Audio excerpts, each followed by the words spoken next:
नमस्कार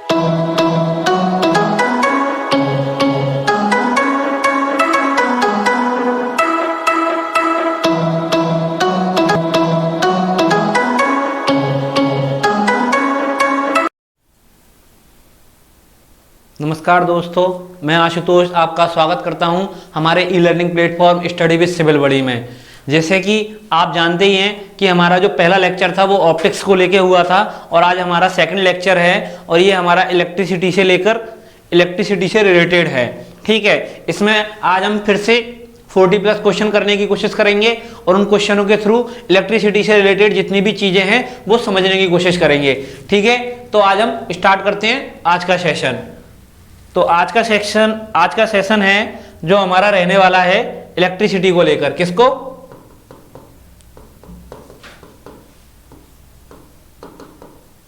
इलेक्ट्रिसिटी, विद्युत को लेकर के। ठीक है, तो पहला क्वेश्चन हम देखते हैं।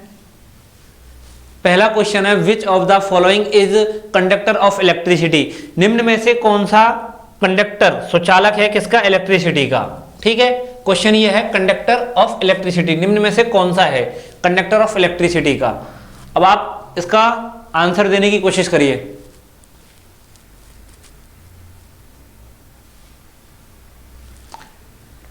ठीक है, इसका आंसर है सॉल्ट वाटर। इसका आंसर क्या है? Salt water.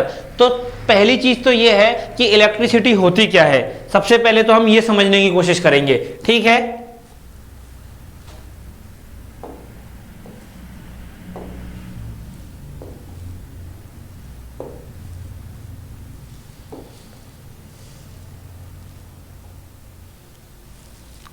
देखिए, ए स्ट्रीम ऑफ चार्ज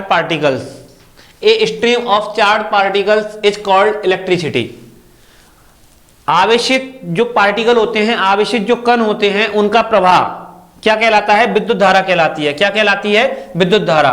तो विद्युत धारा क्या होती है? विद्युत धारा जो होती है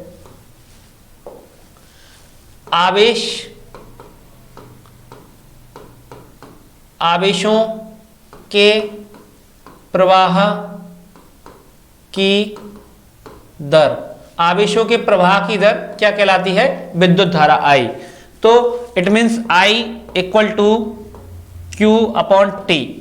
ये धारा का सूत्र होता है I। Q आवेश है और T समय है। ठीक है, इसका जब हम मात्रक देखते हैं तो आवेश का मात्रक होता है कूलाम। आप जानते होंगे इस चीज को तो। और समय का मात्रक सेकंड होता है। ठीक है, तो धारा का मात्रक क्या होगा? Coulomb upon second.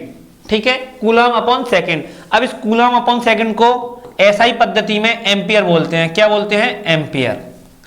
तो धारा का नया मात्रक क्या होगा एसआई पद्धति में?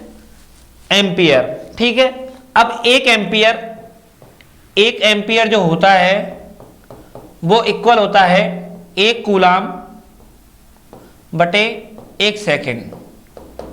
एक कूलाम अपॉन एक सेकंड, मतलब एक सेकंड समय में अगर एक कूलाम आवेश प्रवाह होते हैं तो धारा का मान 1 एम्पियर होता है। जो इलेक्ट्रिसिटी करंट होता है वो 1 एम्पियर होगा। ठीक है, ये विद्युत धारा होती है।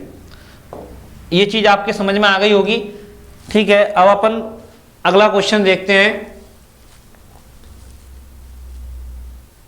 देखिए, ये रहा, एक good conductor of while carrying current is. ठीक है, एक अच्छा जो चालक होता है निम्न में से कौन से आवेश को लेके जाता है? किस तरीके से आवेशित होता है? कौन से आवेशों से आवेशित होता है? आप इसका जवाब देने की कोशिश करो।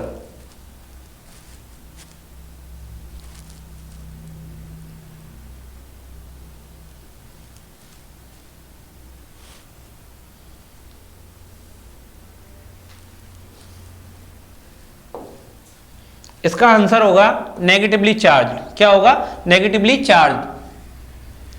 देखिए, जो गुड कंडक्टर होता है वो जब धारा प्रवाह करता है तो उसमें ऋणावेशित जो कण होते हैं, ऋणावेश जो होता है उसका प्रवाह होता है। ठीक है, इसका आंसर सेकंड है। अगला,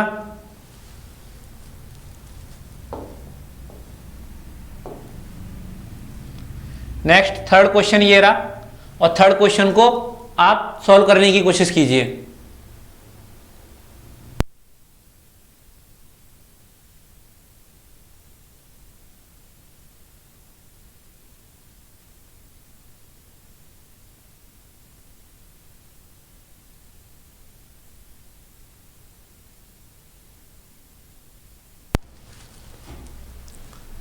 देखिए third question, a pure water is bad conductor of electricity because of, जो प्योर वाटर होता है वो इलेक्ट्रिसिटी का बैड कंडक्टर होता है, उसका क्या कारण है? ठीक है, इसका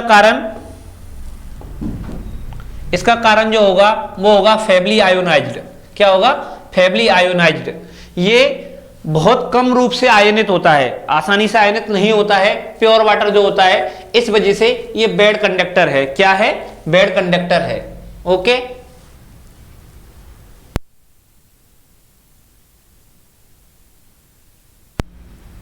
अगला क्वेश्चन,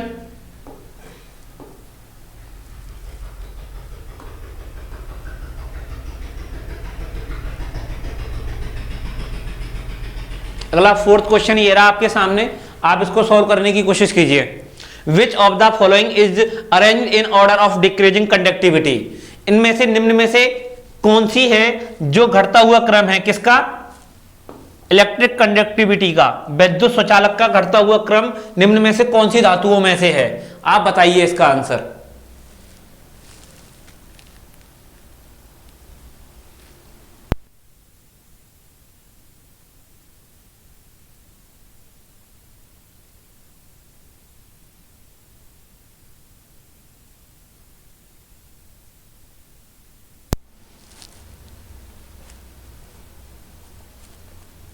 ठीक है, आपने शायद जवाब दे दिए होंगे, अब मैं इसका जवाब देता हूं। इसका जवाब होगा सिल्वर, कॉपर, एल्यूमिनियम और स्टील। देखिए, धारा का जो सबसे अच्छा स्वचालक होता है वो चांदी होती है।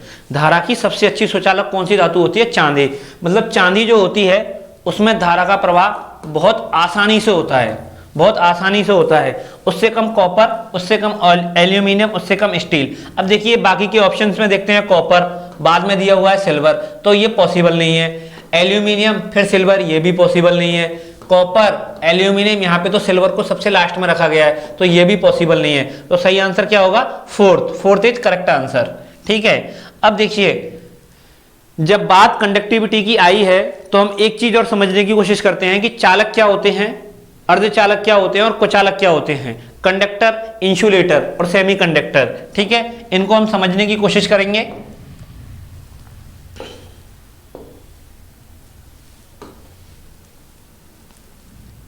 देखिए, चालक, कंडक्टर, एक होते हैं कुचालक। क्या होते हैं? कुचालक। ठीक है, और एक होते हैं अर्धचालक। एक होते हैं अर्धचालक, कंडक्टर, इंसुलेटर और सेमीकंडक्टर। ठीक है, ये तीन चीजें होते हैं। चालक क्या होते हैं?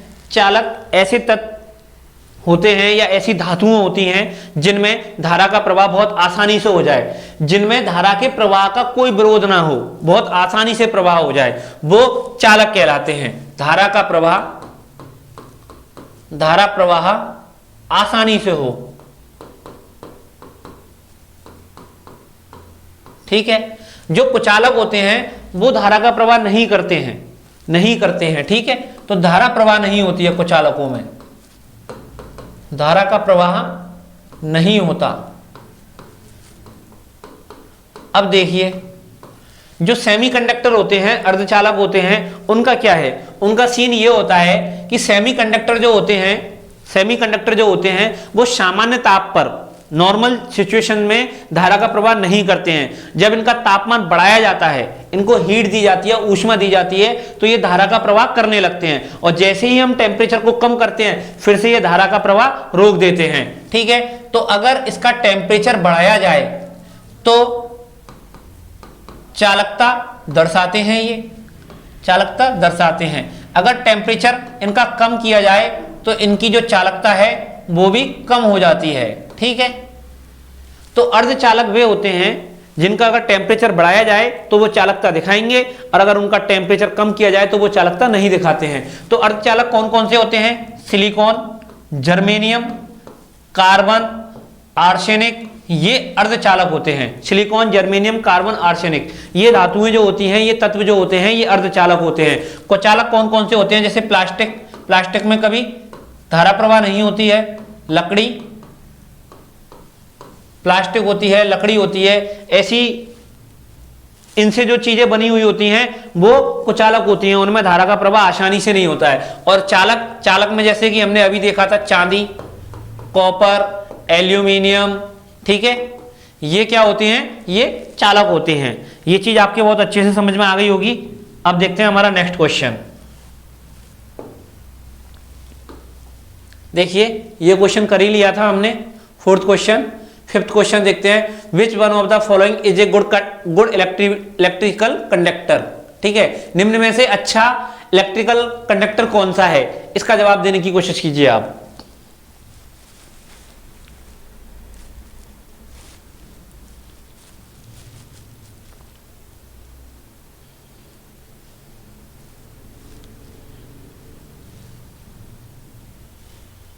हाँ, ग्रेफाइट, ठीक है, ग्रेफाइट इसका क्या है? आंसर है। जो गुड कंडक्टर कौन सा होता है? ग्रेफाइट। ग्रेफाइट बहुत अच्छा गुड कंडक्टर है। बहुत सिंपल सा क्वेश्चन है, कोई बड़ी चीज नहीं है इसमें समझाने वाली। अगला क्वेश्चन है sixth question, solid which conduct electricity at higher temperature.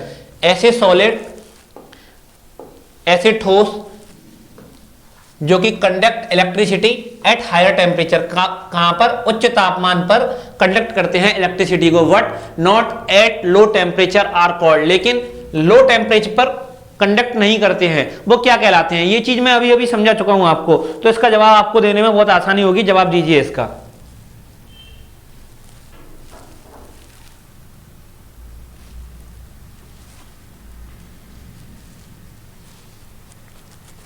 देखिए इसका जवाब देने में बहुत ज्यादा सोचने की जरूरत नहीं है। सेमीकंडक्टर, अर्धचालक, अभी समझा चुका हूं मैं। इसका आंसर अर्धचालक होगा। ठीक है, अगला क्वेश्चन सेवेंथ। देखिए इस क्वेश्चन को बढ़ते हैं। The resistance of the human body dry condition is of the order of. ठीक है, मानव का जो शरीर होता है, उस मानव के शरीर का प्रतिरोध कितना होता है, ये पूछा गया है। तो ठीक है, अब यहाँ पे बात आई है प्रतिरोध की। तो ये क्या बला होती है? ये कौन सी चीज है प्रतिरोध? पहले तो इसको समझने की कोशिश करते हैं कि प्रतिरोध होती क्या है, फिर देखेंगे कि मानव शरीर का प्रतिरोध कितना होता है। देखिए प्रतिरोध एक ऐसी चीज होती है कि जब किसी चालक में धारा का प्रवाह होता है, तो धारा जब प्रवाहित हो रही होती है तो धारा के प्रवाह का जो कारण होता है, जो विरोध करता है, धारा के प्रवाह का जो विरोध करे, धारा के प्रवाह का जो विरोध करे, कोई भी कारण, किसी चालक का ऐसा कारण जो धारा के प्रवाह का विरोध करे, वो प्रतिरोध कहलाता है। वो क्या कहलाता है? प्रतिरोध। मतलब धारा के प्रवाह को रोकने की जो कोशिश करता है वो प्रतिरोध कहलाता है। ठीक है, ये चीज आई होगी आपके समझ में, और बाकी की आगे अपन समझने की कोशिश करेंगे। अभी नेक्स्ट जब क्वेश्चन आएगा कि प्रतिरोध है क्या चीज, जब हम इसको समझने की कोशिश करेंगे। ठीक है, तो मानव के शरीर का प्रतिरोध कितना होता है, इसका जवाब देने की कोशिश कीजिए आप।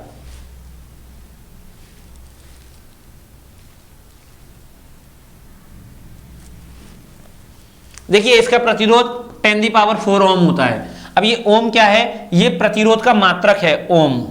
ठीक है, ओम प्रतिरोध का मात्रक होता है। ठीक है, ये आएगा कैसे, कहां से आया है, ये हम नेक्स्ट क्वेश्चन में इसकी चर्चा करेंगे। अगला question 8, A current carrying conductor is associated with. ठीक है, एक धारा प्रवाहित जो चालक होता है निम्न में से किससे संबंधित है? निम्न में से किससे संबंधित है? इसका जवाब देने की कोशिश कीजिए। A magnetic field, a magnetic field, an electric field, and electromagnetic field, A electrostatic field. ठीक है, निम्न में से कौन सा है, इसको आप बताइए।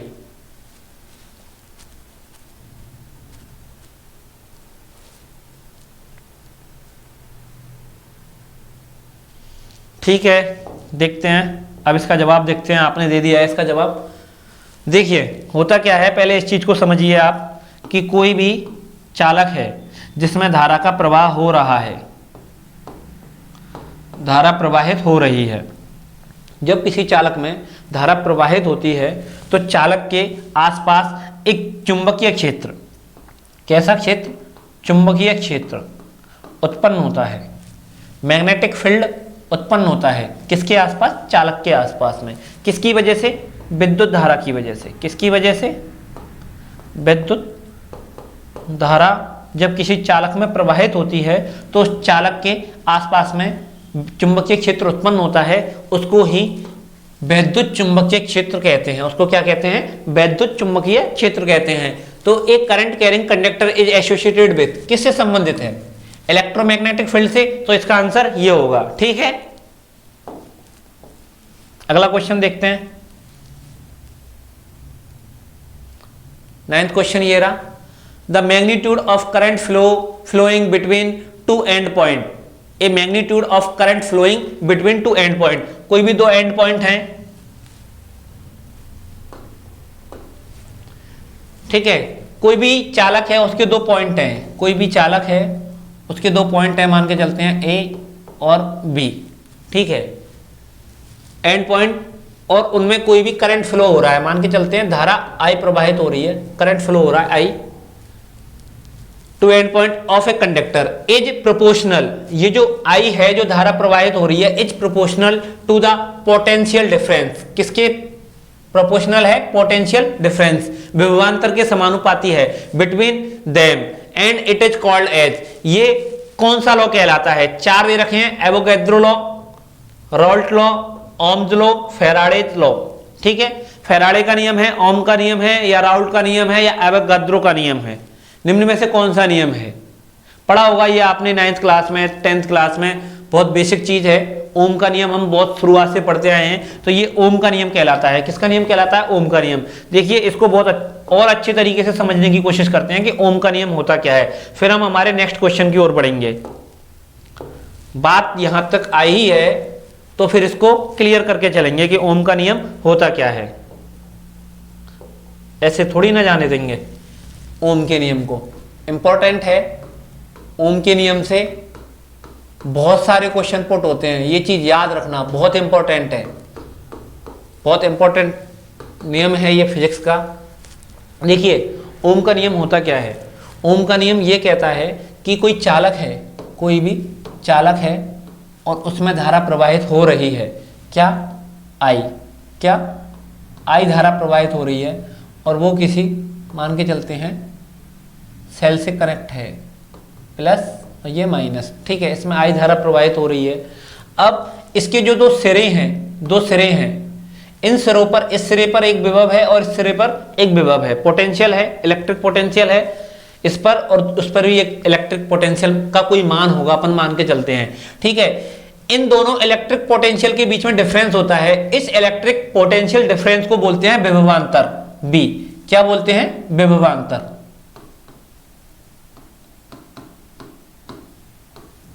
ठीक है। अब ओम का नियम यह कहता है कि जब किसी चालक में धारा प्रवाहित होती है तो उस चालक के दोनों सिरों पर उत्पन्न जो विभवांतर है वो उस चालक में प्रवाहित धारा के समानुपाती होता है। सिरों पर उत्पन्न विभवांतर उसमें प्रवाहित धारा के समानुपाती होता है, ये ओम का नियम है, ठीक है। Proportional, V proportional to I, ठीक है। Potential difference, electric potential difference proportional to current, ठीक है, ये चीज क्लियर है। अब B equal to R I, ये नियतांक है। R क्या है? एक नियतांक है, कांस्टेंट है, ठीक है। अब इस नियतांक को ही प्रतिरोध कहा जाता है। जो चीज मैंने अभी आपको 5 मिनट पहले बताई थी कि प्रतिरोध क्या बला होती है, ये धारा का विरोध करता है, यही प्रतिरोध है। इस आर को क्या बोलते हैं? प्रतिरोध बोलते हैं। फिर अपन ने एक चीज वहां पे ये भी पढ़ी थी कि प्रतिरोध का मात्रक क्या होता है? ओम होता है। क्या होता है? ओम होता है, ठीक है। ये चीज भी आ गई आपके समझ में। तो प्रतिरोध R is equal to B upon I, V upon I, ठीक है। अब विभवांतर का मात्रक होता है वोल्ट, क्या होता है? वोल्ट, और धारा का मात्रक क्या होता है? एम्पियर, ठीक है। तो प्रतिरोध का एक मात्रक ये भी है, वोल्ट एम्पियर, वोल्ट बटा एम्पियर, ठीक है, एक मात्रक ये भी है। तो फिर ये क्या है, ये एसआई मात्रक है, ये क्या है, एसआई मात्रक है ओम प्रतिरोध का, और ये वोल्ट अपॉन एम्पियर, ये भी एक मात्रक है। तो देखिए ओम equal two volt upon ampere, ठीक है। तो देखो एक ओम प्रतिरोध, एक ओम प्रतिरोध मतलब एक ओम प्रतिरोध कब उत्पन्न होगा, जब 1 एम्पियर धारा प्रवाहित होती है 1 वोल्ट विभवांतर की वजह से, 1 वोल्ट विभवांतर की वजह से 1 एम्पियर धारा प्रवाहित होती है, तो जो प्रतिरोध उत्पन्न होगा वो 1 ओम होगा। ये चीज भी आपके समझ में आनी चाहिए, ठीक है। 1 ओम प्रतिरोध क्या होता है, 1 एम्पियर धारा प्रवाहित होने पर जो 1 वोल्ट विभवांतर उत्पन्न होता है उसकी वजह से 1 ओम प्रतिरोध उत्पन्न होता है, ठीक है। तो प्रतिरोध आपके समझ में आ गया होगा, ओम का नियम भी आपके समझ में आ गया होगा, ठीक है। तो विभवांतर का सूत्र ये होता है B = RI, और प्रतिरोध का सूत्र ये होता है R = V अपॉन I, और प्रतिरोध का मात्रक क्या होता है, वोल्ट बटा एम्पियर या ओम, ठीक है। आ गई होगी ये चीज समझ में। अब नेक्स्ट बढ़ते हैं हम, ओम का नियम आपने समझ लिया है, अब हम क्वेश्चन को देखते हैं, ठीक है। इसका आंसर तो आपने दे ही दिया था, क्या है, ओम का नियम है ये, ठीक है, कोई दिक्कत नहीं है। 10th क्वेश्चन देखते हैं हमारा, a unit of resistance is, हाँ ये देखो अभी अभी समझाया है, ये चीज मैंने अभी अभी समझाई है। यूनिट मात्रक पूछा है प्रतिरोध का, बताइए क्या है, इसमें कोई बड़ी चीज नहीं है, वोल्ट बटा एम्पियर, ये अभी बताया है। R = B अपॉन I, इससे आया वोल्ट और इससे आया एम्पियर, ठीक है। तो वोल्ट बटा एम्पियर इसका ये आंसर होगा। अगला क्वेश्चन देखते हैं, देखिए अगला क्वेश्चन ये रहा 11वां आपके सामने, इसको करने की कोशिश कीजिए, पढ़िए। Indicate the false statement about the resistance of a wire. एक चालक के प्रतिरोध, एक जो चालक का प्रतिरोध है वो किस किस चीज पे डिपेंड करता है, उससे रिलेटेड 4 स्टेटमेंट दिए गए हैं आपको। प्रतिरोध से रिलेटेड 4 स्टेटमेंट दिए गए हैं आपको, इनमें से कोई एक स्टेटमेंट गलत है, इनमें से कोई भी एक स्टेटमेंट गलत है, वो बताइए आप। अब वो आप तभी बताएंगे, आप इसका आंसर दीजिए, तब तक मैं आपको प्रतिरोध से रिलेटेड चीजें समझाने की कोशिश करता हूं, ठीक है। इसका आंसर आप एक बार फिर से पढ़ लीजिए, आंसर दीजिए कमेंट सेक्शन में, तब तक अपन प्रतिरोध के बारे में और जानते हैं कि प्रतिरोध है क्या, ठीक है। देखिए प्रतिरोध, इसको भी आप सीरियसली समझने की कोशिश करना। प्रतिरोध, प्रतिरोध होता क्या है, एक एक चीज समझते चलना। तो प्रतिरोध का फॉर्मूला क्या निकल के आया था, R = B अपॉन I, ये निकल के आया था R = B अपॉन I, और इसका जो मात्रक था वो मात्रक क्या आया था, वोल्ट अपॉन एम्पियर या ओम, ये मात्रक आया था, ठीक है, ये मात्रक आया था। अब देखिए पहली चीज देखिए प्रतिरोध के बारे में, पहली चीज प्रतिरोध के बारे में समझने की कोशिश कीजिए कि जो प्रतिरोध होता है R is proportional to length of conductor, चालक की लंबाई के समानुपाती होता है। रेजिस्टेंस जो होता है प्रोपोर्शनल होता है किसके, लेंथ के। कैसे, इस चीज को समझने की कोशिश करना कि चालक कोई तार है, कोई भी चालक तार है जिसमें धारा प्रवाहित हो रही है, जिसमें धारा प्रवाहित हो रही है, ठीक है, धारा प्रवाहित हो रही है। अब जैसे जैसे हम इस तार की लेंथ को बढ़ाते जाते हैं, इस तार की लेंथ को बढ़ाते जाते हैं, वैसे वैसे इसका जो प्रतिरोध होता है वो बढ़ता जाएगा। जैसे आप नॉर्मली देखते हैं, मान के चलिए हमारा जो घर है उस घर से हम एक कमरे से दूसरे कमरे में लाइट लेके जाते हैं, कोई इफेक्ट नहीं पड़ता है। अब मान के चलिए हम हमारे घर से 2 किलोमीटर या 3 किलोमीटर दूरी पर कोई कनेक्शन लेके जाते हैं, वहां पे जाके बल्ब को जलाते हैं, तो हम देखेंगे कि धारा का मान कम हो जाता है। वहां पे पहुंचते पहुंचते जो बल्ब होगा उसका जो उजाला होगा वो कम होने लग जाता है। क्यों? क्योंकि चालक की जो लेंथ थी, चालक की जो लेंथ थी वो बहुत ज्यादा हो गई, और जैसे जैसे चालक की लेंथ बढ़ती जाती है, लंबाई बढ़ती जाती है किसी चालक तार की, वैसे वैसे प्रतिरोध भी बढ़ता ही जाएगा, ठीक है। तो एक ये चीज आ गई होगी आपके समझ में, ठीक है। अगली चीज देखिए, दूसरी चीज, दूसरी चीज समझना कि देखो, पहले इससे पहले एक चीज समझते हैं। कोई तार होता है, जब उसके सिरे को काटते हैं तो वो गोल गोल दिखाई देता है। ये जो गोल सिरा होता है इसको बोलते हैं अनुप्रस्थ काट क्षेत्रफल। क्या बोलते हैं? अनुप्रस्थ काट क्षेत्रफल, क्रॉस सेक्शन एरिया।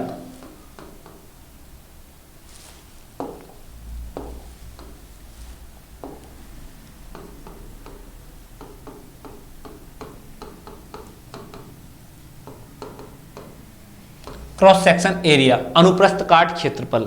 ठीक है, आ गया होगा समझ में। इसको अपन एक साइन देते हैं ए, मान के चलते हैं। ये जो अनुप्रस्थ काट क्षेत्रफल है इसको ए मान के चलते हैं। तो देखना, अब इसको समझना, सॉरी क्या लिखा था, पहला पॉइंट तो ये था हमारा कि r is proportional to length. ठीक है, दूसरा पॉइंट मैं समझा रहा था, दूसरा पॉइंट ये निकल के आया था r is inversely proportional A, area of cross section. ठीक है, अनुप्रस्थ काट क्षेत्रफल के व्युत्क्रमानुपाती होता है। अनुप्रस्थ काट क्षेत्रफल होती है उसके व्युत्क्रमानुपाती होता है। ठीक है, ये दो चीज आ गई आपके समझ में। ठीक है, ये चीज और ये चीज। अब देखिए, इन दोनों से हम एक चीज बनाते हैं। क्या बनाते हैं? r is proportional L/A। ठीक है, ये इंपॉर्टेंट है, ये इंपॉर्टेंट चीज है, ये इंपॉर्टेंट चीज है।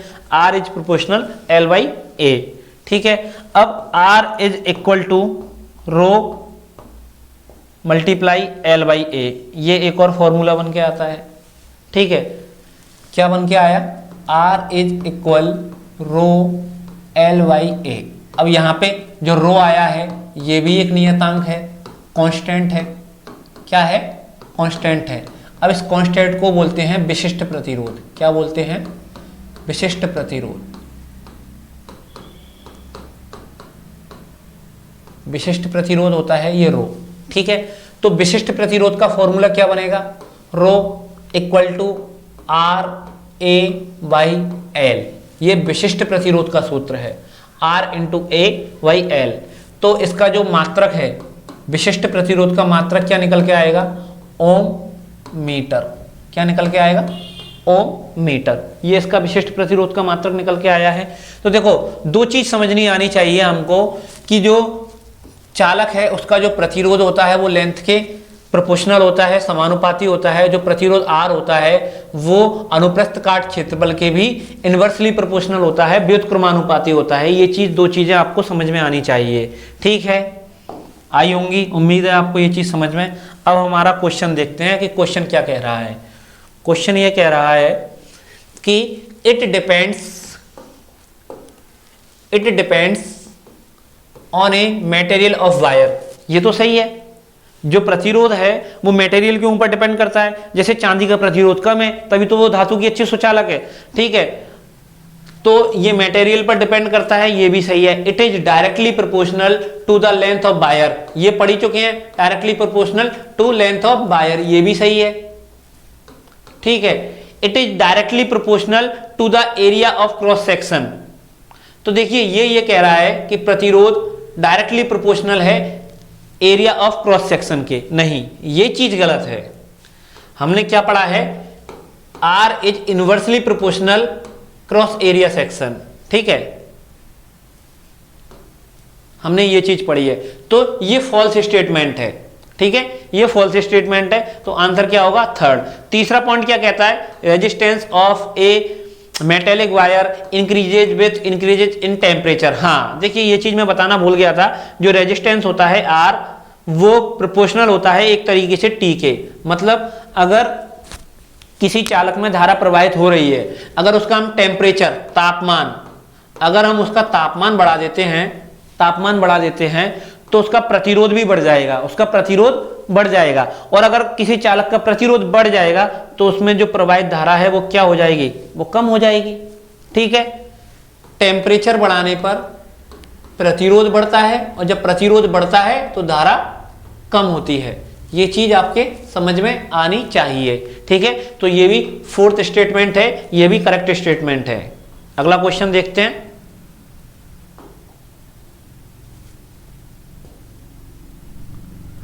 12th क्वेश्चन ये रहा, इसको आप पढ़िए और जवाब दीजिए, फिर इससे रिलेटेड जो चीज़ें हैं वो समझने की भी कोशिश करेंगे। बहुत अच्छा क्वेश्चन है ये। If electric resistance is to be decreased then the number of resistance should be connected in. ठीक है, ये बोल रहा है कि इलेक्ट्रिक जो रेजिस्टेंस है, विद्युत जो प्रतिरोध है, इज टू बी डिक्रीज घटता है, then the number of resistance कोई प्रतिरोधों को शुड बी कनेक्टेड जोड़ा जाता है। कौन से क्रम में? सीरीज श्रेणी क्रम में, पैरेलल समांतर क्रम में, मिक्स्ड अरेंजमेंट या नॉन ऑफ दीज, इनमें से कोई नहीं। ठीक है, इनमें से कौन से क्रम में जब प्रतिरोधों को जोड़ा जाता है तो जो तुल्य प्रतिरोध होता है, कुल प्रतिरोध का जो मान होता है वो कम होता है। ठीक है, इसका जवाब हम तब देंगे, पहले इससे रिलेटेड चीजें समझने की कोशिश करेंगे। देखिए क्या है इससे रिलेटेड चीजें, वो हम समझने की कोशिश करते हैं। आइए देखिए, प्रतिरोध, ठीक है, पहले तो R is equal to B upon I, ये चीज याद रखिएगा, ये फॉर्मूला है। ठीक है, R is equal to B upon I. अब देखिए, प्रतिरोध दो तरीके से जोड़े जाते हैं, दो तरीके से जोड़े जाते हैं, हम वो दोनों के दोनों तरीके देखेंगे। ठीक है, पहला होता है श्रेणी क्रम,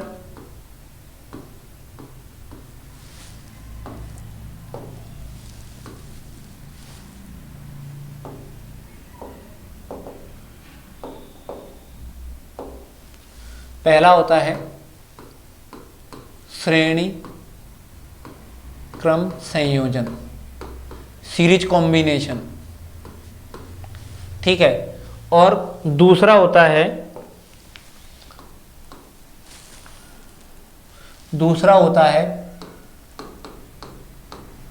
समांतर क्रम संयोजन। दो तरीके से जोड़ा जाता है प्रतिरोधों को। ठीक है, दो तरीके से जब जोड़ा जाता है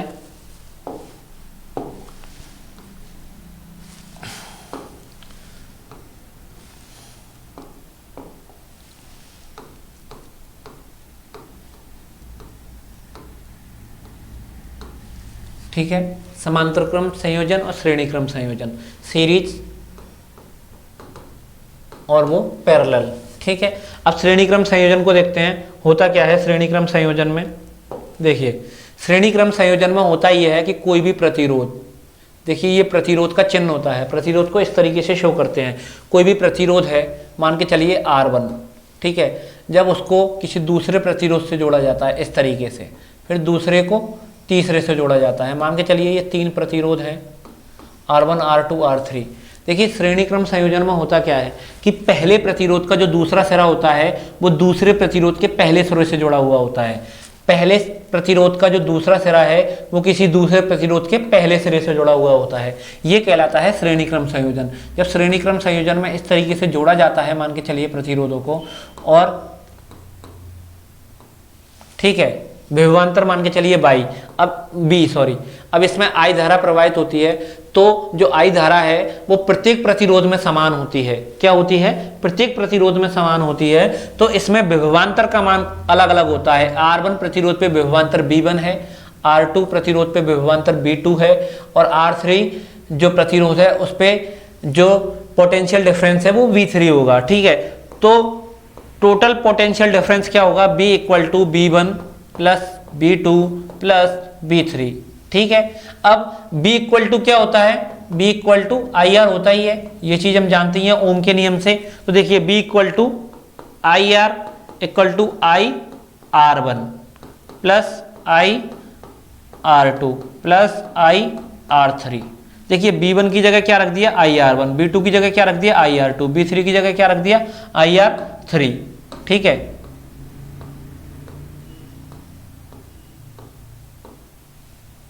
ठीक है, आया होगा ये समझ में। तो देखिए IR is equal to, I common ले लिया, R1 plus R2 plus R3। ठीक है, I से I को काट देते हैं, तो R equal to R1 plus R2 plus R3। ठीक है, ये तुल्य प्रतिरोध आया, टोटल प्रतिरोध। मतलब जब तीन प्रतिरोधों को जब इन तीन प्रतिरोधों को जोड़ा गया, तीन प्रतिरोधों को जोड़ा गया, तो इस पूरे परिपथ का जो टोटल प्रतिरोध जो होगा वो R1 plus R2 plus R3 इन तीनों के योग के बराबर होगा। ठीक है, तो इससे क्या चीज समझ में आती है हमारे, इससे ये चीज समझ में आती है कि जब किसी परिपथ में, किसी वैद्युत परिपथ में प्रतिरोधों को श्रेणी क्रम में जोड़ा जाता है तो जो टोटल रेजिस्टेंस होता है, कुल प्रतिरोध जो होता है वो बढ़ता जाता है, योग होता जाता है, प्लस होता जाता है, तो प्रतिरोध बढ़ता जाएगा। श्रेणी क्रम में तुल्य प्रतिरोध का मान बढ़ता हुआ जाता है। ये चीज समझ में आई। ठीक है, अब हम देखते हैं समांतर क्रम संयोजन। इस चीज को समझने की कोशिश कीजिएगा। समांतर क्रम संयोजन में होता क्या है, जैसे ये प्रतिरोध है, एक प्रतिरोध ये है, एक प्रतिरोध ये है, और मान के चलते हैं एक प्रतिरोध ये है। इन तीनों को समांतर क्रम में जोड़ा गया है। ठीक है, जोड़ दिया समांतर क्रम में, तीन प्रतिरोध है, किसी भी बैटरी से जोड़ दिया। अब देखिए,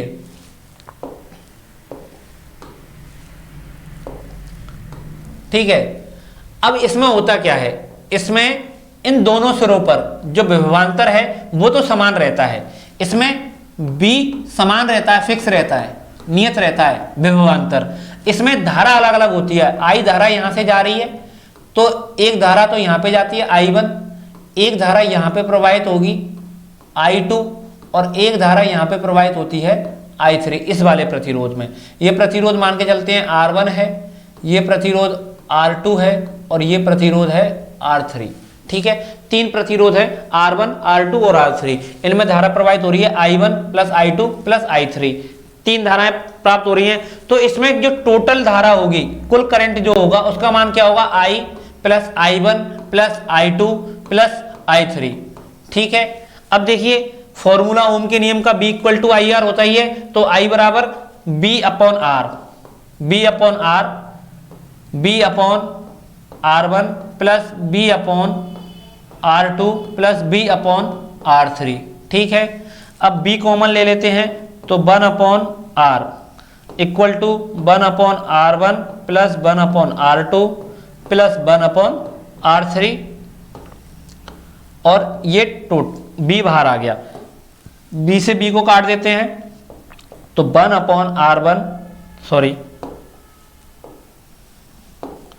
1 upon R is equal to 1 upon R1 plus 1 upon R2 plus 1 upon R3। ठीक है, ये समांतर क्रम संयोजन में होता है। अब इससे क्या चीज समझ में आती है, इससे ये चीज समझ में आई कि जब समांतर क्रम संयोजन में पैरेलल कॉम्बिनेशन में प्रतिरोधों को जोड़ा गया तो जो तुल्य प्रतिरोध जो प्राप्त हुआ, कुल प्रतिरोध जो कुल रेजिस्टेंस प्राप्त होता है, टोटल रेजिस्टेंस, वो कम होता जाता है, कम होता जाता है। योग मतलब R1, R2 और R3 इन तीनों प्रतिरोधों को जब जोड़ा तो ये जो पूरे परिपथ का टोटल रेजिस्टेंस जो होगा, कुल प्रतिरोध जो होगा, वो कम हो जाता है। क्या हो जाता है, कम हो जाता है। क्या चीज समझ में आई, श्रेणी क्रम में अगर हम प्रतिरोधों को जोड़ते हैं, जो टोटल रेजिस्टेंस होता है वो तो बढ़ता है, और समांतर क्रम संयोजन में जो टोटल रेजिस्टेंस होता है वो घटता है। ठीक है, ये चीज आ गई होगी आपके समझ में बहुत अच्छे से। अगर आपको स्क्रीनशॉट लेना तो स्क्रीनशॉट ले लीजिए इसका।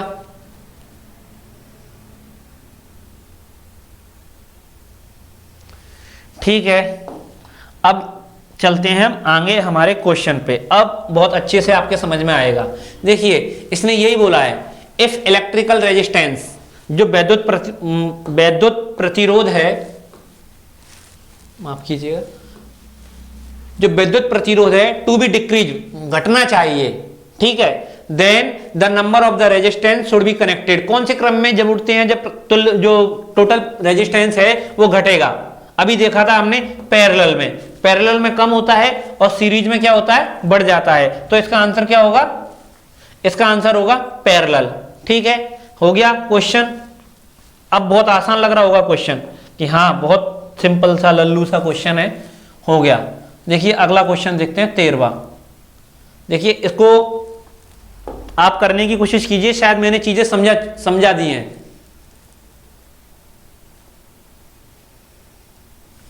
ये इजी क्वेश्चन है, ये चीज मैं समझा चुका हूं प्रतिरोध से related. Which of the following affect the resistance of the wire, निम्न में से कौन सी चीजें चालक के प्रतिरोध को प्रभावित करती हैं। ठीक है, ये चीज है, देखिए ये चीज है तीनों, ऑल ऑप्शन आर करेक्ट। ये अब बताइए इनमें से कौन सा सही आंसर है, पहला सही है, दूसरा सही है, या तीसरा सही है, या ये तीनों ही सही हैं।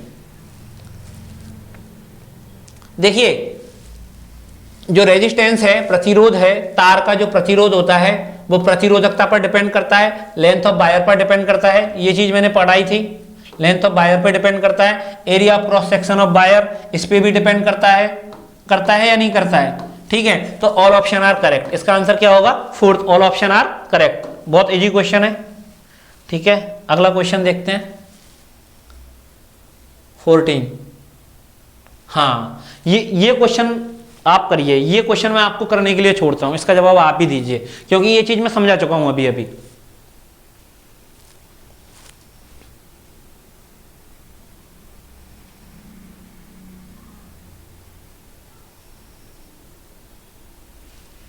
हाँ जी, जवाब आए? ठीक है, देखिए what will be equivalent resistance, तुल्य प्रतिरोध of two resistors R1 and R2 when connected in series. देखिए श्रेणी क्रम में जोड़ा है, किस में जोड़ा है, श्रेणी क्रम में दो प्रतिरोधों को जोड़ा है, R1 और R2 को सीरीज श्रेणी क्रम में जोड़ा है। श्रेणी क्रम में अगर जब हम प्रतिरोधों को जोड़ते हैं तो अभी श्रेणी क्रम में हमने तीन प्रतिरोध जोड़े थे, R1, R2 और R3।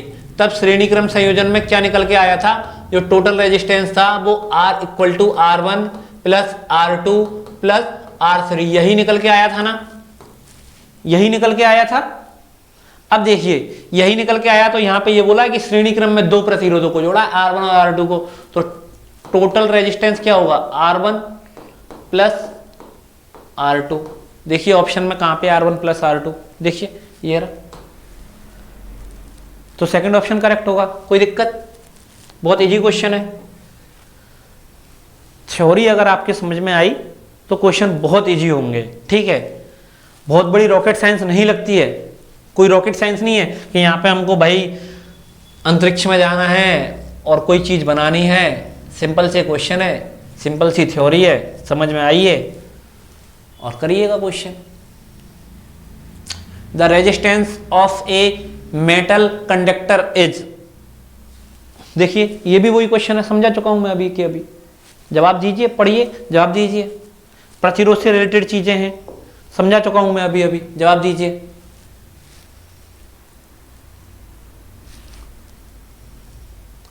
देखिए क्या कह रहा है, जो प्रतिरोध होता है वो directly proportional to its length, सही है, directly proportional to its cross section area. देखिए ये बोल रहा है, ये सेंटेंस ये बोल रहा है कि R प्रोपोर्शनल टू A, सही है, नहीं ये गलत है। ठीक है, inversely proportional to its length, inversely proportional होता है क्या लेंथ के, ये भी गलत है। नो ऑप्शन इज करेक्ट, नहीं पहला तो करेक्ट है भाई, पहला करेक्ट है तो ये पहला आंसर होगा इसका,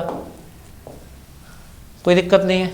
अगला क्वेश्चन, जवाब देने की कोशिश कीजिए जल्दी जल्दी। When two resistors are connected in parallel, समांतर क्रम संयोजन में जोड़ा है दो प्रतिरोधों को समांतर क्रम में जोड़ा है, they have, वे क्या रखते हैं बताइए आप। ये चीज मैं बहुत अच्छे से समझा चुका हूं अभी अभी 5 मिनट पहले ही, तो आप इसका जवाब दीजिए।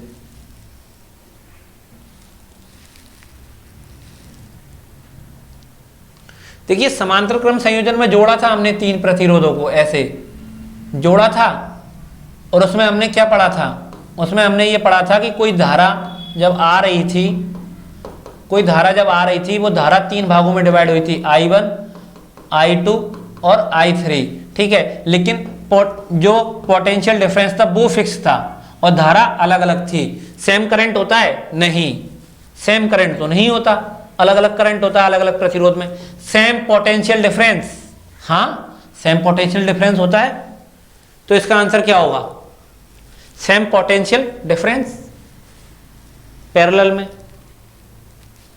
आंसर इसका यही होगा। ठीक है, आगे पढ़ने की जरूरत ही नहीं पड़ी हमको ऑप्शनों को, टाइम भी तो बचाना है हमें अपना एग्जाम्स में, पूरे ऑप्शन अगर सही ऑप्शन दिख जाता है तो और ऑप्शन पढ़ने की जरूरत ही नहीं पड़ती है हमको। ठीक है, 17वां question, what is the effective resistance in ohm. Ohm में बताना है। ठीक है, what is the effective resistance of two resistors 20 ohm and 30 ohm connected in parallel.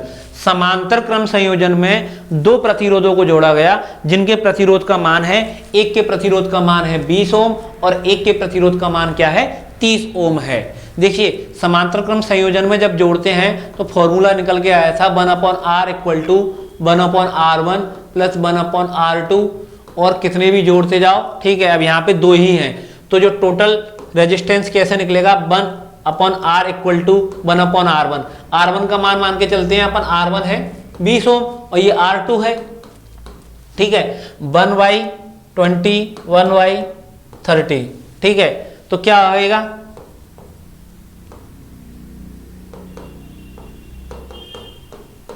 5/12 5/12 1/r equal to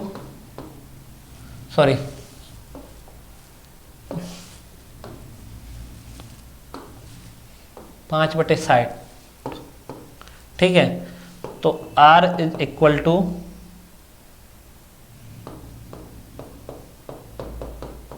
12 ओम आएगा। टोटल प्रतिरोध कितना आएगा, 12 ओम। कितना आया, 12 ओम। देखिए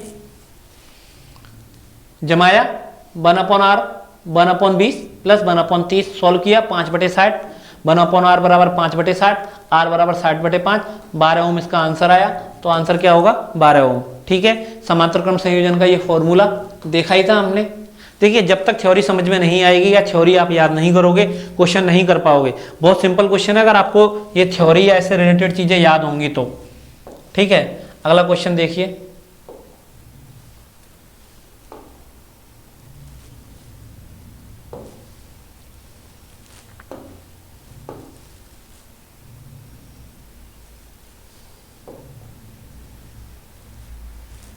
अगला क्वेश्चन देखिए, when resistors are connected in series, श्रेणी क्रम में जुड़े हो, द नेट रेजिस्टेंस, जो नेट रेजिस्टेंट कुल प्रतिरोध जो होता है वो क्या होगा। श्रेणी क्रम में जोड़े थे हमने, 3 प्रतिरोध जोड़े थे ऐसे, अभी बताया था मैंने, R1 R2 और R3 3 प्रतिरोध जोड़े थे हमने श्रेणी क्रम में। ठीक है, तो जो नेट प्रतिरोध जो आया था वो क्या आया था, R1 equal to R1 plus R2 plus R3 आया था ना। तो जो टोटल जो प्रतिरोध था वो इन प्रतिरोधों का योग हुआ था, तो मतलब प्रतिरोध का मान क्या हुआ था, बड़ा था। तो इंक्रीज श्रेणी क्रम में क्या होता है, इंक्रीज होता है, समझाया था, अभी भी समझ में आ गया होगा। ठीक है, अगला क्वेश्चन देखिए, ये रहा अगला क्वेश्चन देखिए, certain substance lose their electricity resistance completely at super low temperature, such substance are called. ऐसे सब्सटेंस क्या कहलाते हैं। ठीक है, क्वेश्चन का जवाब दीजिए आप। हाँ जी, दीजिए जवाब।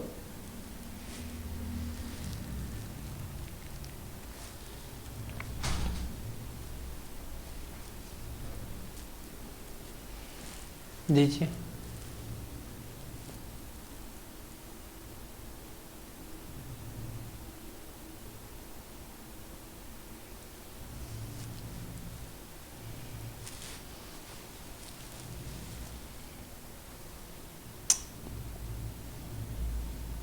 देखिए एक चीज समझने की कोशिश कीजिए, सुपर कंडक्टिविटी जो होती है, अति चालकता, पहले उसको समझने की कोशिश कीजिए, फिर इसका आप जवाब देंगे। अति चालकता, सुपर कंडक्टिविटी, अति चालकता में होता क्या है, आप जानते हो क्या ये चीज, अति चालकता होती क्या है। अगर जानते हो तो कमेंट सेक्शन में आप लिख के बताइए अति चालकता होती क्या है।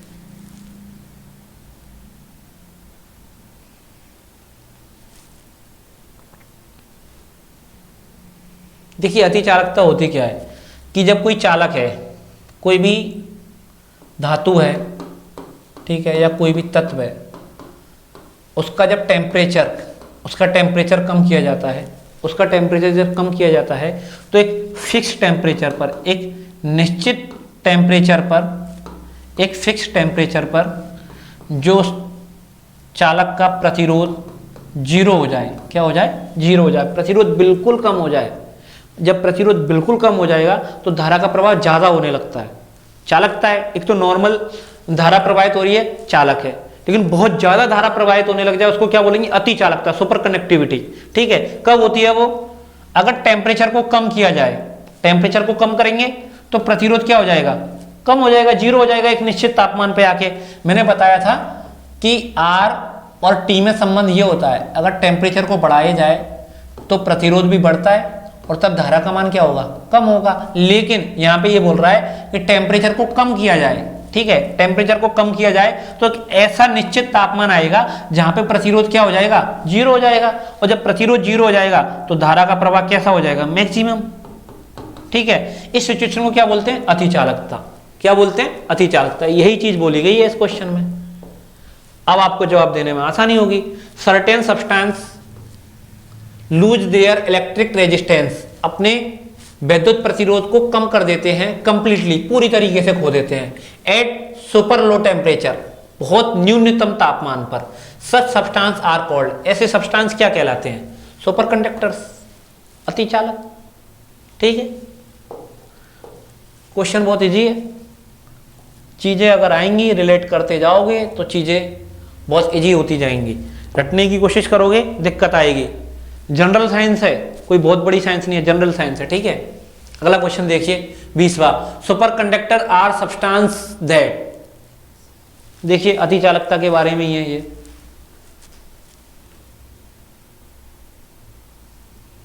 क्या होता है इसका जवाब?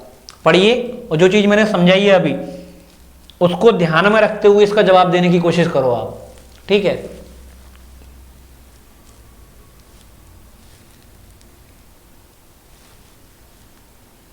अरे देखिए जो अतिचालक होते हैं ना, अतिचालक कब होते हैं?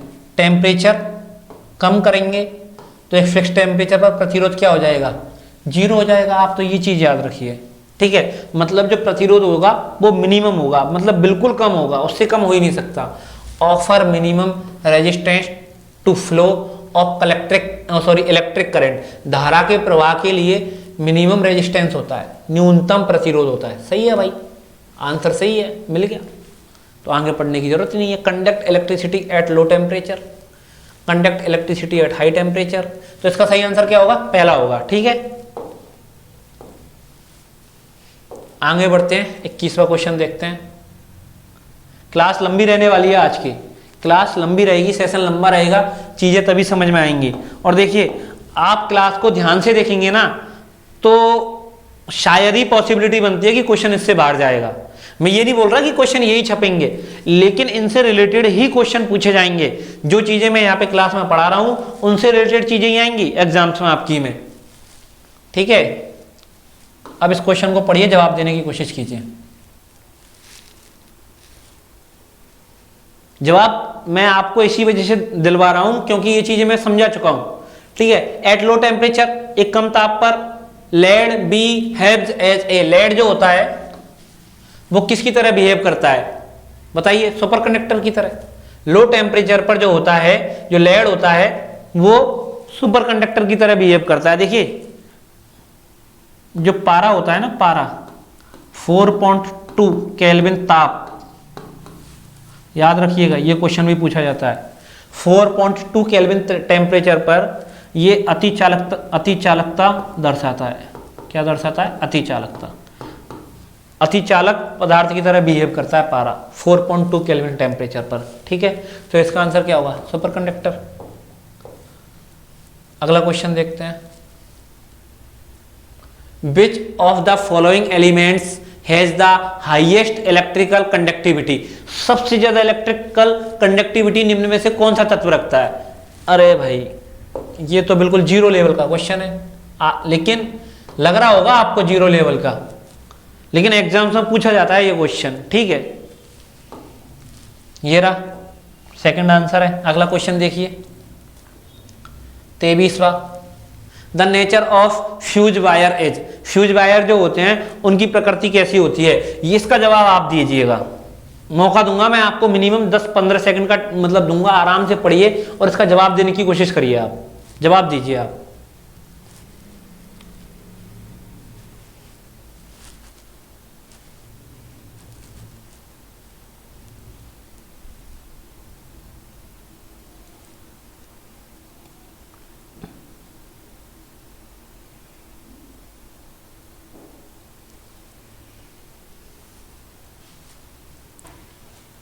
जवाब आए हैं आपके, ठीक है।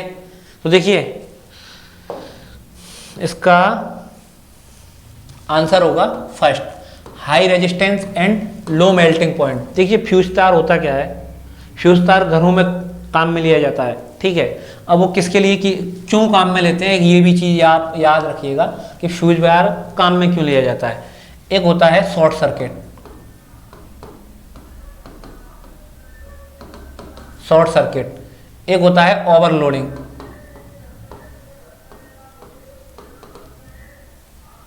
ओवरलोडिंग, ठीक है। दो तार, कोई तार देखा होगा आपने, तार में 3 तार आते हैं, किसी तार के अंदर 3 तार होते हैं, एक हरा होता है, एक काला होता है, एक लाल होता है, 3 तार देखे होंगे आपने। जब उनमें से 2 तार भिड़ जाते हैं ना तो आग लग जाती है घरों में, उसको बोलते हैं शॉर्ट सर्किट। क्या बोलते हैं? Short circuit. ओवरलोडिंग क्या होता है कि एक ही पॉइंट पर घरों में या कहीं पे भी एक ही पॉइंट पे बहुत ज़्यादा कनेक्शन निकल जाते हैं एक ही जगह से, तो क्या होता है यहाँ पे लोड बढ़ जाता है। एक पॉइंट पे, एक ही सर्किट पे जब बहुत सारे कनेक्शन दिए जाते हैं तो लोड बढ़ जाता है, जिसकी वजह से भी कभी कभार आग लग जाती है, उसको बोलते हैं ओवरलोडिंग। इन दोनों चीज़ों से बचने के लिए, इन दोनों चीज़ों से बचने के लिए फ्यूज तार काम में लिया जाता है। क्या लिया जाता है? फ्यूज तार काम में लिया जाता है। फ्यूज तार बना किसका होता है? तावा प्लस जस्ता प्लस टिन, इन 3 धातुओं से मिलकर के फ्यूज तार का निर्माण किया जाता है, ये भी याद रखना। अब उसमें होता क्या है? हाई रेजिस्टेंस, इसका प्रतिरोध तो उच्च होता है। क्या होता है? प्रतिरोध, फ्यूज तार का प्रतिरोध उच्च होता है, ये याद रखना।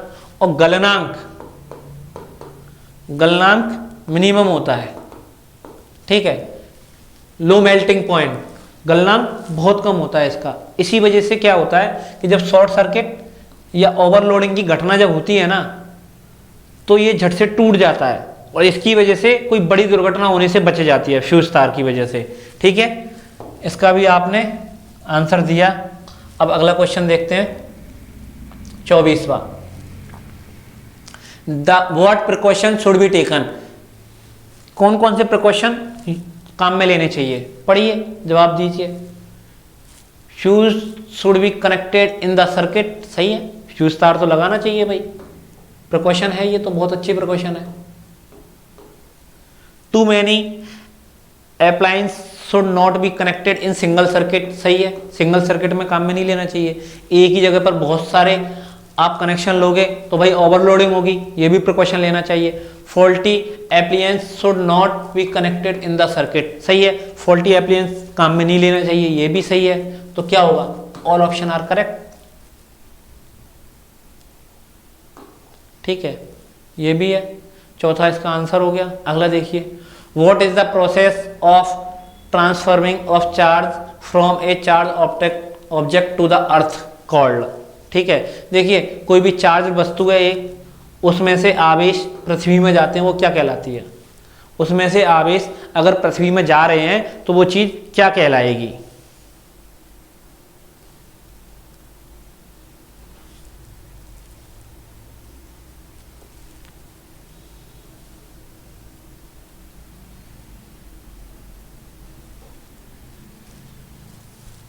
बताइए बताइए, बहुत इजी क्वेश्चन है।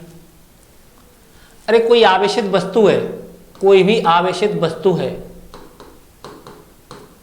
कोई भी आवेशित वस्तु है या कोई भी चालक है, उसमें से आवेश जा रहे हैं कहाँ पर? अर्थ में, पृथ्वी में जा रहे हैं, तो ये क्या कहलाता है? अरे अर्थिंग कहलाएगी भाई, क्या कहलाएगी? अर्थिंग कहलाएगी, ठीक है। मैंने एक चीज़ बताई थी अभी आपको कि जो तार होता है उसमें 3 तरीके के तार होते हैं, ठीक है, एक लाल, एक काला और एक होता है हरे ग्रीन टाइप कलर में होता है वो, ठीक है। ये तार होते हैं, 3 तार होते हैं, इन तीनों का अलग अलग यूज होता है। अब अगर आपको ये चीज़ आती है तो आप समझोगे कि अर्थिंग क्या चीज़ है, ठीक है। ये जो वाला तार होता है ये होता है अर्थ वाला, ये किसका होता है? अर्थ वाला। और ये वाला तार होता है, ये होता है लाइव तार, फेज वाला, लाइव तार बोलते हैं इसको, इसको बोलते हैं फेज वाला तार, फेज वायर बोलते हैं, ठीक है। ये फेज वाला है, ये अर्थ है, ये होता है न्यूट्रल। कौन सा होता है ये होता है न्यूट्रल। काला तार होता है वो क्या होता है? न्यूट्रल होता है। 3 तार होते हैं। तो ये तार अर्थ वाला होता है, और जब आवेश यहाँ से पृथ्वी में जाते हैं तो वो घटना क्या कहलाती है? अर्थिंग कहलाती है। ये चीज याद रखना है, ये पूछा जाता है ये कि तार में जो रेड वाला तार होता है वो कौन सा तार है? फेज तार है, उसको लाइव तार बोलते हैं। जो ब्लैक कलर का होता है उसको क्या बोलते हैं? न्यूट्रल। और जो हरा कलर का होता है उसको बोलते हैं अर्थ। ठीक है, क्या बोलते हैं? अर्थ बोलते हैं। ओके, आई होगी चीज समझ में। अगला क्वेश्चन देखिए, the unit of electric power is, electric power विद्युत शक्ति, क्या? विद्युत शक्ति। पहले तो आप जवाब दीजिए, फिर समझेंगे विद्युत शक्ति होती क्या है। इसमें पूछा विद्युत शक्ति का मात्रक क्या है, जवाब दीजिए।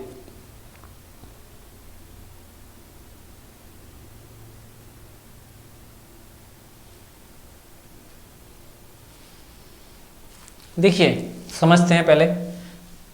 विद्युत शक्ति, electric power, P is equal to W/T, ये होता है। देखिए W/T इकाई समय में किया गया कार्य शक्ति कहलाती है। ठीक है,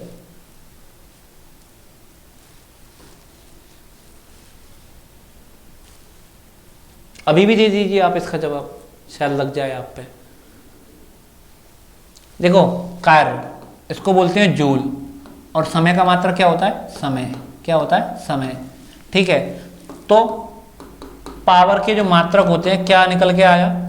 जूल बटा सेकंड। ठीक है, एक होता है इसके मात्रक को बोलते हैं वॉट। क्या बोलते हैं? वॉट। वॉट क्या बोलते हैं? वॉट। ठीक है, तो इसका मात्रक क्या होगा? वॉट। क्या होगा? क्या होगा? वॉट। इसका मात्रक क्या होगा? वॉट। इसको हॉर्स पावर भी बोलते हैं। क्या बोलते हैं इसको? Horse power.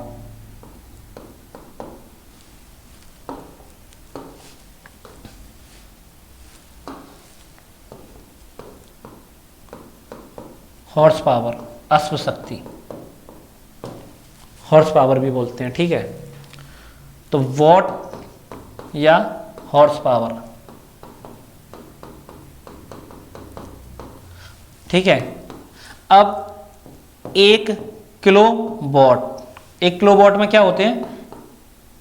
1000 वॉट होते हैं। ठीक है, क्या होते हैं? 1000 वॉट होते हैं।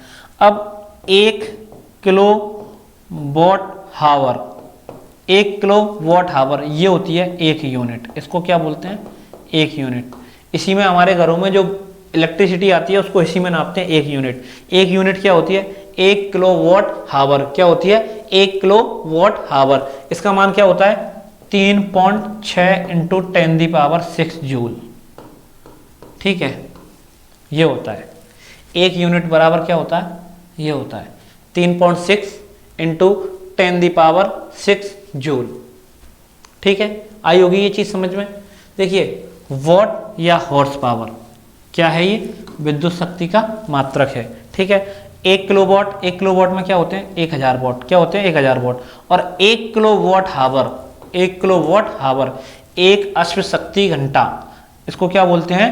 1 यूनिट के बराबर होती है। और 1 यूनिट किसके बराबर होती है? 3.6 इंटू 10⁶ जूल। ठीक है, आई होंगी। इसका स्क्रीनशॉट ले लीजिए, काम वाली चीजें याद रखना। 1 यूनिट में पूछी जाती है कितनी जूल ऊर्जा होती है। ठीक है, नेक्स्ट अगला देखते हैं। देखिए ये क्वेश्चन आप जवाब दीजिए, बहुत अच्छा क्वेश्चन है, बहुत अच्छा क्वेश्चन है। डायनेमो, विद्युत जनरेटर, इसको बोलते हैं विद्युत जनरेटर। विद्युत जनरेटर होता है। ठीक है, dynamo is a device for converting. क्या करता है ये बताइए? विद्युत जनरेटर, नाम से ही पता चल रहा होगा विद्युत जनरेटर करता क्या है। विद्युत को जनरेट करेगा। क्या करेगा? विद्युत जनरेटर का काम क्या होता है? विद्युत को जनरेट करना, उत्पन्न करना। अब देखिए mechanical energy into electric energy, इसका आंसर ये होगा। यांत्रिक ऊर्जा को विद्युत जनरेटर जो होता है यांत्रिक ऊर्जा को किस में बदलता है? विद्युत ऊर्जा में। किस में बदलता है? विद्युत ऊर्जा में बदलता है भाई। ठीक है, तो आंसर यही होगा। क्या करेगा ये? विद्युत ऊर्जा को यांत्रिक ऊर्जा में चेंज करने की कोशिश करता है, चेंज करता है। ठीक है,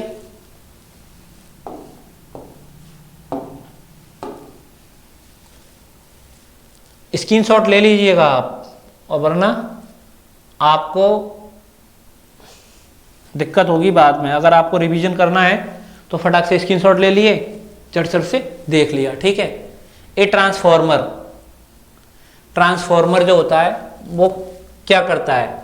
convert to DC to AC, is use to decrease और इंक्रीज एसी वोल्टेज। ठीक है, इसका आंसर क्या होगा? ये होगा। ट्रांसफॉर्मर जो होता है ना, वो या तो डिक्रीज करता है या इंक्रीज करता है किसको? एसी को। अब ये एसी और डीसी क्या है? अल्टरनेटिव करंट और डायरेक्ट करंट। दो प्रकार की विद्युत धाराएं होती हैं। एक तो होती है अल्टरनेट करंट, एसी, प्रत्यावर्ती धारा बोलते हैं जिसको। क्या बोलते हैं? प्रत्यावर्ती धारा। ठीक है, एक होती है डीसी, डायरेक्ट करंट, इसको दिष्ट धारा बोलते हैं। क्या बोलते हैं? दिष्ट धारा। ठीक है, तो देखो ट्रांसफॉर्मर का काम क्या होता है? ट्रांसफॉर्मर का काम ये होता है कि जो एसी करंट है उसकी वोल्टेज को कम किया जाए या बढ़ाया जाए। ठीक है, तो ट्रांसफॉर्मर का काम क्या होता है? या तो इंक्रीज करेगा या डिक्रीज करेगा, या तो डिक्रीज या इंक्रीज करेगा किसको? एसी वोल्टेज को। ठीक है, ये चीज आपके समझ में आनी चाहिए। तो ट्रांसफॉर्मर का काम क्या है? एसी वोल्टेज को घटाना या बढ़ाना। ठीक है, अगला क्वेश्चन ये रहा आपके सामने। What is the name of the device used to convert alternating current into direct current? इनमें से ऐसी कौन सी डिवाइस है जो एसी को डीसी में चेंज करती है? क्या? एसी को डीसी में चेंज करती है। ठीक है, देखिए ट्रांसफॉर्मर तो अभी अपन ने पढ़ा था। ट्रांसफॉर्मर क्या करता है? एसी के जो वोल्टेज होते हैं उनको या तो बढ़ाता है या घटाता है। ठीक है, एसी को या तो बढ़ाता है उसके वोल्टेज को, या घटाता है। तो ट्रांसफार्मर तो इसका जवाब है नहीं। ठीक है, अमीटर क्या काम करता है? अमीटर विद्युत धारा को मापता है। क्या मापता है? विद्युत धारा का मापन करता है। ठीक है, तो ये भी आंसर नहीं है इसका, और ये भी नहीं है। अब बचे दो आंसर। अब इन दोनों में से आप बताइए कौन सा आंसर है।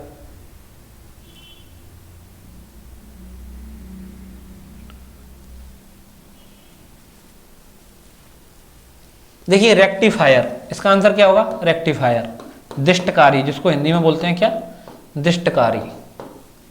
दिष्टकारी नाम से पता चल रहा होगा, हिंदी में तो बहुत आसान है पहचानना। ठीक है, दिष्टकारी मतलब, दिष्टकारी का मतलब क्या होता है? प्रत्यावर्ती धारा को दिष्ट धारा में बदलता है। क्या करता है? प्रत्यावर्ती धारा को दिष्ट धारा में बदलने का काम करता है, इसी वजह से तो दिष्टकारी बोलते हैं इसको। तो इसका आंसर क्या होगा? रेक्टिफायर। तो दो चीजें समझ में आई होंगी। ट्रांसफॉर्मर एसी वोल्टेज को या तो बढ़ाता है या घटाता है, और रेक्टिफायर एसी को डीसी में चेंज करता है, एसी को डीसी में चेंज करता है। ठीक है, अगला क्वेश्चन देखते हैं। ये रहा नेक्स्ट क्वेश्चन आपके सामने, जवाब दीजिए। गैल्वेनोमीटर। देखो पहले वाले क्वेश्चन में मैंने गैल्वेनोमीटर को छेड़ा ही नहीं था, क्योंकि ये अगले क्वेश्चन में गैल्वेनोमीटर के बारे में जानेंगे हम। ठीक है, तो इसका जवाब दीजिए।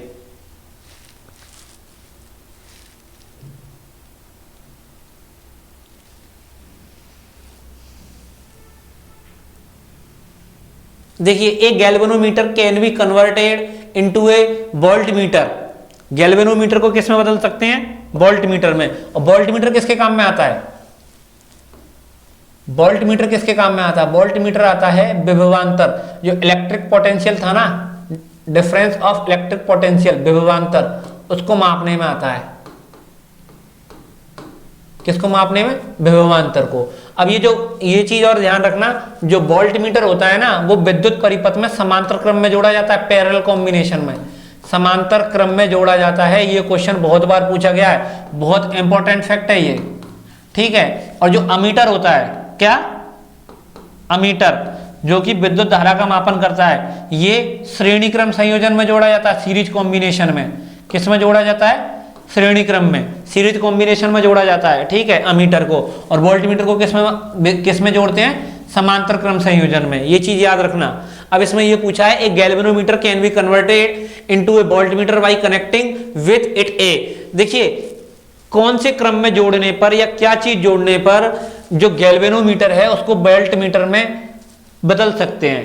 ठीक है, तो इसका आंसर है हाई रेजिस्टेंस इन पैरेलल, उच्च प्रतिरोधों को अगर समांतर क्रम में जोड़ दें, लो रेजिस्टेंस ऑन पैरेलल, कम प्रतिरोधों को पैरेलल समांतर क्रम में जोड़ दें, हाई रेजिस्टेंस ऑन सीरीज। देखिए उच्च प्रतिरोधों को जब श्रेणी क्रम में जोड़ा जाता है, किसमें, श्रेणी क्रम में जोड़ा जाता है, तो गैल्वेनोमीटर वोल्टमीटर में कन्वर्ट हो जाता है। ये चीज आई समझ में, याद रखना इसको, हाई रेजिस्टेंस ऑन सीरीज। ठीक है, हाई रेजिस्टेंस ऑन सीरीज। अगला क्वेश्चन देखते हैं। अगला क्वेश्चन देखने से पहले देखो फिर एक और चीज बता देता हूं मैं। अमीटर किस में, श्रेणी क्रम में। वापस क्यों बता रहा हूं मैं, ये इंपॉर्टेंट है सीरीज में। और वोल्टमीटर समांतर क्रम में। फिर से देख लो, पैरेलल कॉम्बिनेशन में। ये चीजें याद रखना, series combination, parallel combination. Ammeter श्रेणी क्रम में, वोल्टमीटर समांतर क्रम में। इंपॉर्टेंट चीज है, इस वजह से दोबारा बताइए, पूछी जाती है, ये क्वेश्चन आ सकता है एग्जाम्स में। देखिए the frequency of direct current, जो डीसी होती है, डीसी धारा होती है, डायरेक्ट करंट जो होता है उसकी फ्रीक्वेंसी कितनी होती है बताइए, अगर आपको आता है तो बताइए। देखो सोचने वाली बात नहीं है, जीरो होती है उसकी फ्रीक्वेंसी। क्या होती है, जीरो होती है। अगला क्वेश्चन देखिए, 32वां क्वेश्चन है। Rectifiers are used to convert, rectifier जो होते हैं वो यूज किए जाते हैं क्या बदलने के लिए, high voltage to low voltage, low voltage to high voltage, या डीसी को एसी में या एसी को डीसी में। ठीक है, इसका जवाब दीजिए आप।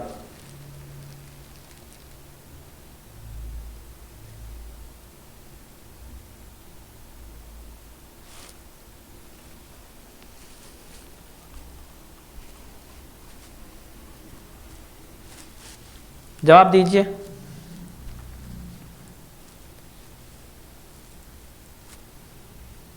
इस क्वेश्चन का जवाब आप पे इस वजह से दिलवा रहा हूं क्योंकि ये चीज मैं पीछे बता चुका हूं। रेक्टिफायर, दृष्टकारी किसके में काम लिया था, एसी को डीसी में चेंज करने के काम में लिया था या नहीं लिया था, अभी अभी समझाया मैंने, अभी समझाया। एसी को डीसी में कौन चेंज करता है, रेक्टिफायर। नहीं है याद, भूल गए। देखिए अभी देखा था हमने यहाँ पे, इससे पहले वाले क्वेश्चन में ये देखा था। देखो ये थर्ड, इसका आंसर भी देखा था। What is the name of the device used to converting alternating current into direct current, AC को डीसी में निम्न में से कौन सा बदलता है, रेक्टिफायर बदलता है। ये क्वेश्चन का आंसर दिया था अभी आपने, इस वजह से मैंने आपको टाइम दिया था कि इस क्वेश्चन का जवाब आप दीजिए कि रेक्टिफायर किस में यूज लिए जाते हैं। ठीक है, किस में यूज लिए जाते हैं, एसी को डीसी में बदलने के लिए। ठीक है, 33वां क्वेश्चन देखिए।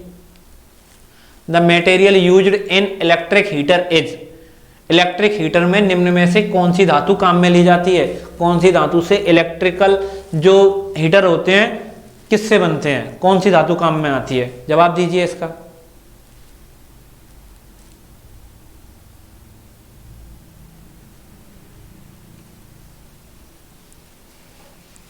बहुत इजी क्वेश्चन है ये। देखिए मेरे सेशन में लास्ट वाले क्वेश्चन इजी रहने वाले होते हैं। टाइम जो लगता है या जो परेशानी आती है ना वो स्टार्टिंग में ही आती है। लास्ट के जो क्वेश्चन होते हैं 5 से 7 क्वेश्चन वो बहुत इजी होते हैं 40 क्वेश्चनों में से।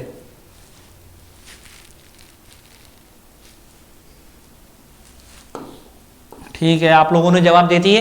इसका जवाब नाइक्रोम। जिन लोगों ने भी नाइक्रोम आंसर दिया उनका आंसर करेक्ट है। ठीक है, तो इलेक्ट्रिकल जो हीटर होते हैं उनमें नाइक्रोम धातु काम में आती है। ठीक है, नाइक्रोम के तार बने हुए होते हैं इलेक्ट्रिकल हीटर में। देखिए अगला देखिए, ये तो बहुत है, बहुत आसान है। सूरज जो होता है, सूरज जो होता है,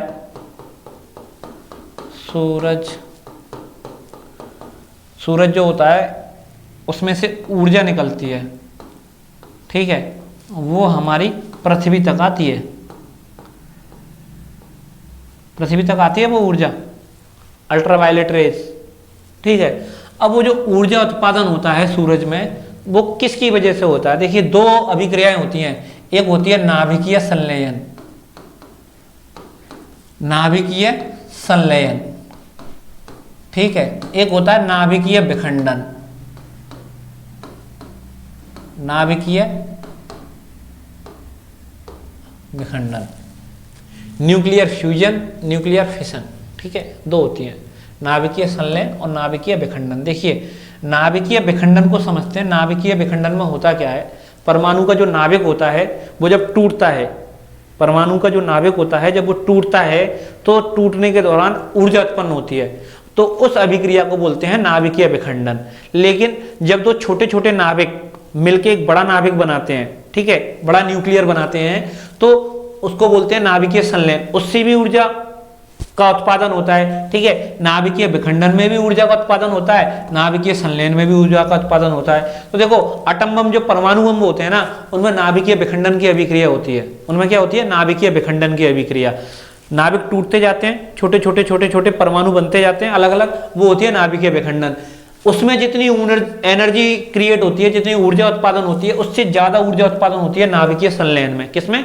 नाभिकीय संलयन में। तो सूर्य में नाभिकीय संलयन की अभिक्रिया पाई जाती है। कौन सी अभिक्रिया? नाभिकीय संलयन, न्यूक्लियर फ्यूजन, ठीक है। आई चीज समझ में? तो energy is continuously created in the sun due to, किसके कारण उत्पादन होती है? नाभिकीय संलयन के कारण। ओके, नेक्स्ट क्वेश्चन, 35वां क्वेश्चन देखते हैं। देखिए, full form of CFL used in place of electrical bulb is, इसका आंसर ये है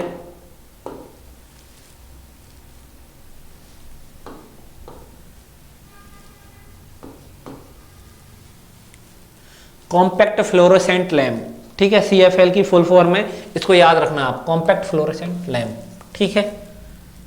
कंफ्यूज मत होना, रट लेना इसकी फुल फॉर्म को।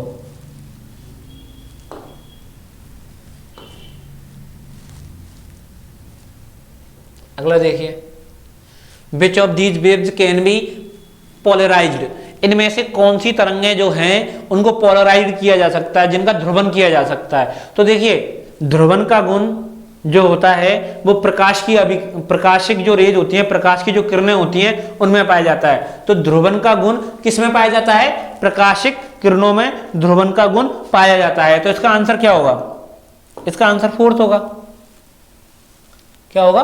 फोर्थ इसका आंसर होगा। लाइट वेव्स में पोलराइजेशन होता है, पोलराइज्ड। ध्रुवन का गुण किन में पाया जाता है? देखिए जैसे प्रीवियस जो हमारा लेक्चर था उसमें हमने देखा था परावर्तन, अपवर्तन, परावर्तन, रिफ्लेक्शन, रिफ्रैक्शन, डिस्पर्जन, ये सारी चीजें पढ़ी थी। तो उसमें एक और गुण होता है, क्या? ध्रुवन, पोलराइजेशन। ये भी गुण प्रकाशिक किरणों का होता है, ठीक है। प्रीवियस लेक्चर जरूर देखिएगा अगर जिन लोगों ने नहीं देखा है तो, उसमें बहुत इंपॉर्टेंट क्वेश्चन रहने वाले हैं रिको अप्रेंटिस के लिए, ठीक है। 37वां क्वेश्चन देखिए, ये स्टेट, ये जो कथन है दैट की the total current entering A junction, एक जंक्शन है जहां पे जो कुल धारा का मान जब आता है इज इक्वल, बराबर होता है to the total current leaving the junction. अगर ये धारा यहाँ पे आके निकल रही है इस बिंदु पे, यहाँ पे मान के चलिए एक बल्ब लगा है और यहाँ से मान के चलिए किसी दूसरे रूम में कनेक्शन गया, फिर यहाँ से मान के चलिए किसी कोई फैन लगा हुआ है और वापस ये कनेक्शन आता है। जब टोटल जो धारा निकलती है बहुत सारे जंक्शन में से होके, तो जाने वाली धारा और निकलने वाली धारा इज इक्वल, बराबर होती है। अलग अलग कनेक्शन है मान के चलिए अलग अलग जगह पर, तो ये किसका नियम होता है बताइए?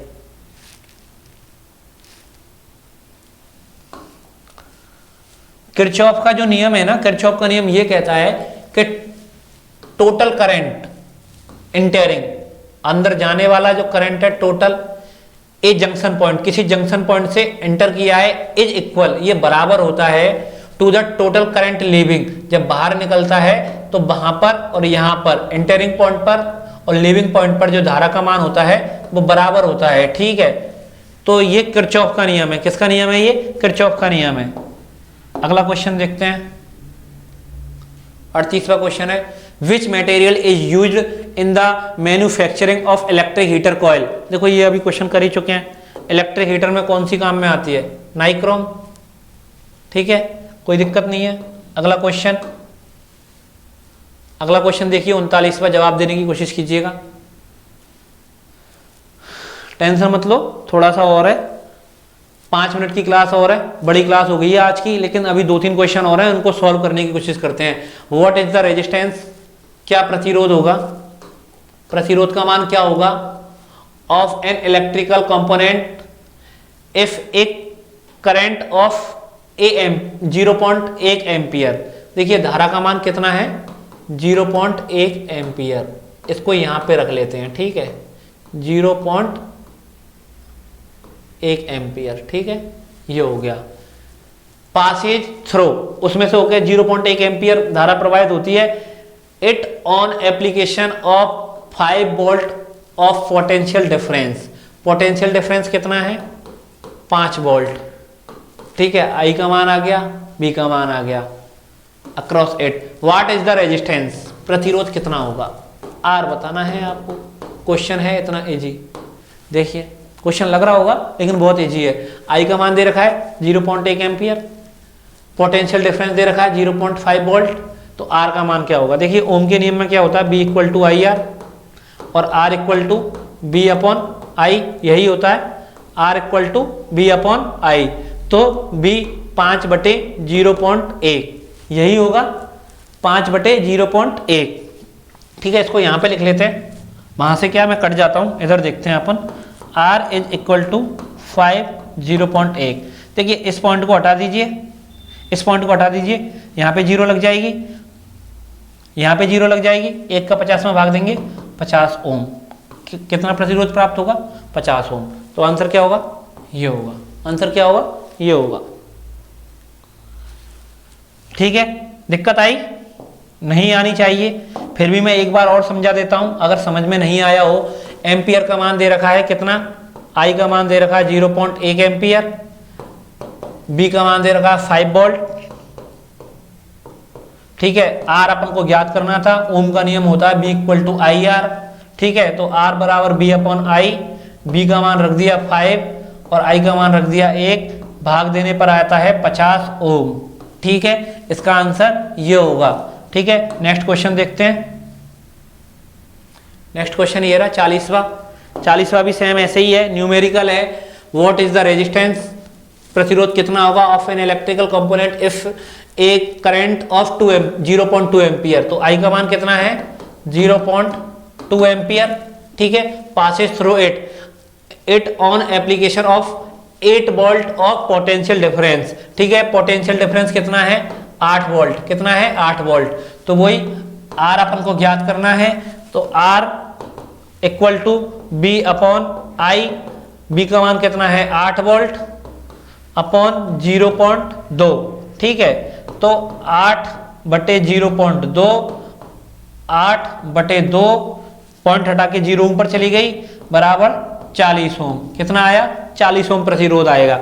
अगर कोई विद्युत परिपथ में 8 ओम पोटेंशियल डिफरेंस है, 8 वोल्ट है और धारा प्रवाहित हो रही है 0.2 एम्पियर, तो उसका जो प्रतिरोध का मान होगा वो 40 ओम होगा, ठीक है।